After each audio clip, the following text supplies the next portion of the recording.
Hey guys, today we're going to be talking about mana versus land. If you're interested in Decentraland, what you should be investing in, and my thoughts about just diversifying and how the relationship works between mana and land.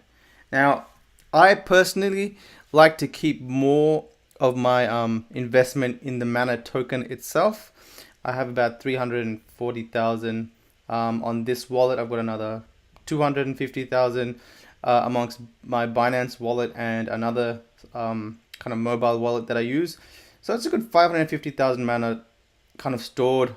That's my tokens, mana tokens that I have. And I also have about 27 lands, which I'm hoping to clear in the next month if the estate feature becomes available. A good 21 of these lands are kind of stuck in this big estate over here. So I personally, ideally, I would like to get rid of all my lands. And I'm in it purely for investment, financial purposes. I'm sure others can come in and develop some really cool things on this size lands. But my idea is, or my kind of observation in the last, I'd say, 6 months is that, the market kind of works in confidence. That's a real measure of, there should be some way of statistically kind of measuring confidence and the confidence level of the market. I'm sure there is if you look deeper into some analytical data. But what I've normally seen is that the more positive the market is, the more they'll be willing to spend on land. So, but there is a limit to that. So, for example, today was a really good day in Decentraland, a good 20% investment, 20% increase in the mana token, which is pretty awesome. And we had a good number of sales on the marketplace as well. A good 18 sales came in today in the last 24 hours. I'm going to just quickly hit refresh, see if this number changes. Nope, 18 sales. And that's not too bad. I would say the average is around 10,000 mana. A good number selling in the 6,000s and a good number selling in the 9,000s. But if you look on the marketplace, there actually is no more lands that you can buy under 7,000 itself. And this kind of the minimum number, I've ordered it by the cheapest. So the minimum number, the minimum price for land is 7,000 mana. And this number keeps on increasing as the cheaper lands are bought out by new investors. So what is the relationship and what are my observations? So mana has kind of fluctuated somewhere between about 7 to 8 cents all the way up to about 15 cents. It spiked up to 20, once it even spiked up to, I'm pretty sure it hit 30 cents.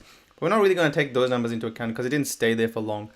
It's pretty much been between, I'd say, 8 and about 16 cents, the top, somewhere in that range. Not that big of a range considering that the crypto market, like a lot of coins have dropped, 10x. You look at Deep Brain Chain, you look at Metaverse, you look at Nano. Even Walton coin has gone down to $6.50 compared to its height at $40, right?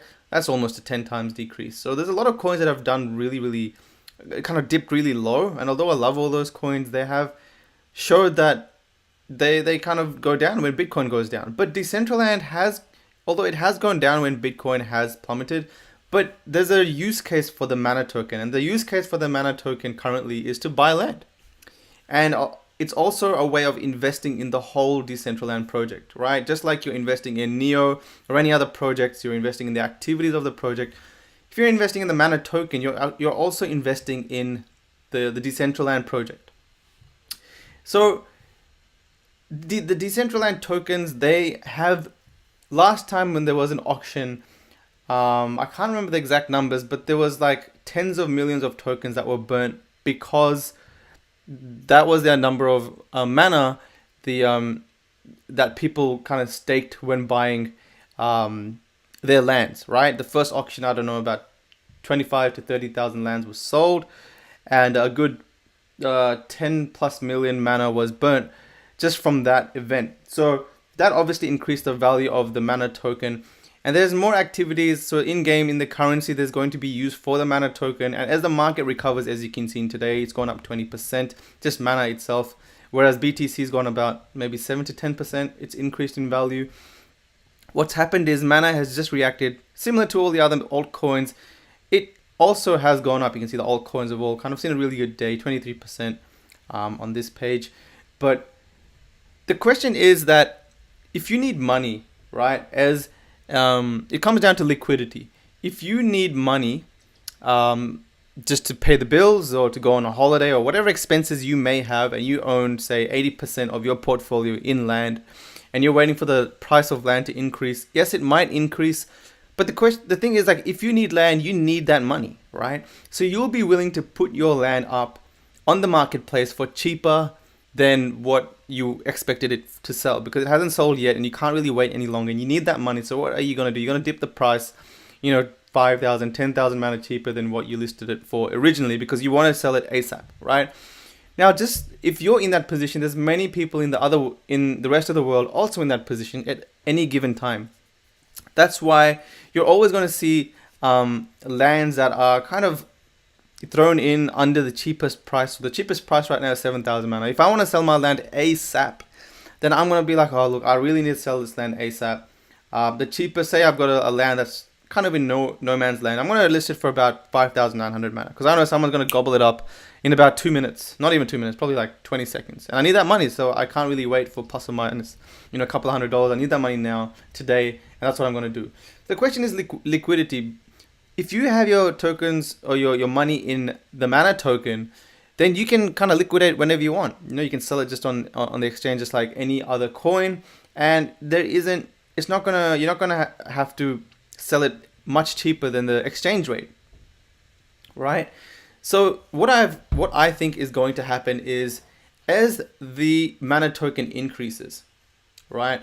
So just generally, if BTC continues to recover, and I'm sure it will one day, maybe now is the time, maybe later on this year, it's going to recover. It's going to go to probably 20, 30. I'm hoping it's going to increase to $1.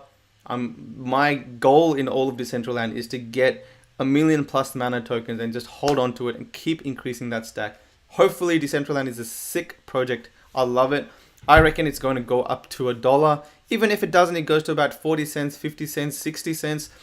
What you're going to find is that people who were originally wanted 7,000 mana for the land, 7,000 times the going rate of mana token is 13 cents. It's about $910, right?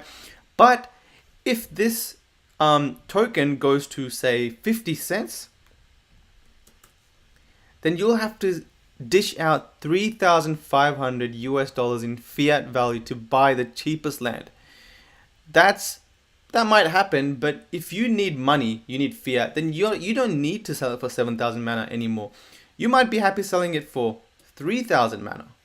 You're still making $1,500. You're still getting $1,500 as opposed to $910, even if you sell it for half the price compared to mana. And I think that's what's going to happen. I think if the price of mana goes way too high, say it goes to $3, right? Hypothetically, it goes to $3. And again, 7,000 mana is the cheapest land at that given time.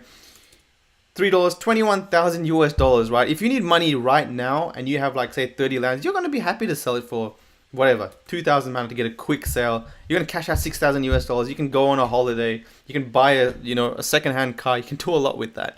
So as the mana token increases, I think the price of lands are going to decrease. Obviously, if this goes to, hypothetically, again, if it goes to, say, $50, then, even if you're selling for 2,000 mana, you're going to be selling for $100,000 fiat. Obviously, this is hypothetical, but I'm just thinking, nothing is impossible. I'm trying to figure out how the relationship works between mana and land, because I'm an investor at the end of the day. I want to make money. Where is my dollars best spent or held?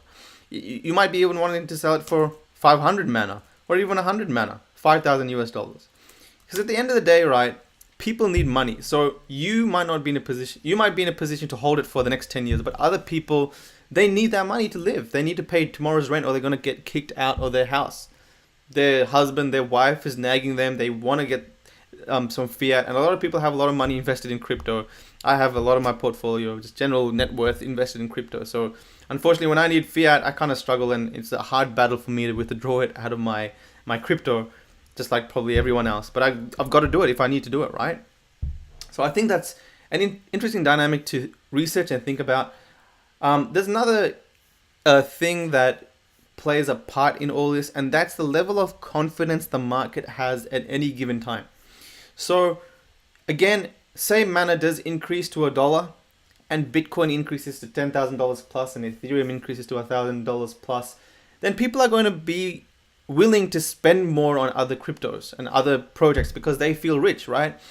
If one or if their portfolio increases to hundreds of thousands of dollars, what you normally find is people are more willing to spend. All right, I'm happy to dump $10,000 in this project to see what happens. I'm happy to dump $20,000 in that project to see what happens, as opposed to having, like, say, just $10,000 in your portfolio that's gone down a lot and you really don't want to spend any money out. What a lot of people have that the same problem is that when their coin dumps or reduces to a pretty large level, say, 5 times what they initially paid for it, then they've got the mentality of just like holding on to it, and they don't care if it goes to $0. They'll die with the coin, but hopefully one day it'll go up. Once it does go up and it goes beyond that, then they're actually a lot more happier to spend on different coins. I've noticed that in the market throughout. So taking that into account, there may be that might still hold the valuations of land, and I'm hoping it does. So the confidence might push the land values as well. Then there's also the demand of the land. So the first generation of people that have won their pieces of land and were given it during the auction or the end of the auction, that generation of people still exist, obviously, but the next generation of people who have bought land from people that had bought it from the auction, and they bought it from those original people. The original people made a profit. Now the second generation need to make a profit, so they're going to bump their prices up, right? And the third generation is going to come in, and that land that was initially bought at the auction for 1,000, sold to second gen people for 10,000, is bought by a third gen person for 10,000. They want to list it for 15,000 or make some money from it, right? So what you're going to find is people, obviously, in time, if the Mana token stays somewhere between 10 to 30 cents, then you can expect to see land values increasing slowly. And obviously, as Decentraland becomes more popular, then it's going to continue to increase. And hopefully there's a massive wave that comes in at some point where everyone is just jumping on Decentraland and Decentraland kills it. But in my opinion, I think that it is very, very healthy as an overall investment choice to have a good amount of Mana tokens. I would say a good 70% of your net worth should be in the Mana tokens, because Mana increases sometimes. If it goes to 20-30 cents, at least you can withdraw that money or diversify it wherever you need to diversify it. With land, it's fun, it's exciting, it's a new kind of area which we don't know how the dynamic works, because there's about 2 different variables in that formula. There's the price of the Mana token, and then there's the price of the land relative to Mana. So there's 2 different dynamics there where they can both change. One can change or the other can change, as opposed to buying land in the real world where you're just buying real estate. The US dollar or the Aussie dollar stays somewhat the same, so land value generally increases as it becomes more scarce. But in this case, there's a different dynamic, so it's a bit more riskier to hold on to land. But obviously, having land and monetizing it and renting it out is another experience, and there definitely should be a kind of investigation and a kind of you should definitely explore that area. Anyway, that's my general thoughts of land and Mana relationship. I'm just really excited about Decentraland in general. I really want to know where it goes. I wish I could fast forward 1, 2, 3 years. I know it's going to be popping because there's just so many projects that are really starting to take shape. In Decentraland, a lot of bloggers like me and a lot of other people, YouTubers covering the project, a lot of Twitter, kind of popular people getting plots in Decentraland that are dedicated to building kind of hangout spots. So like this project, I'm sure it's going to blow up. It's just a matter of where you're going to make the most money.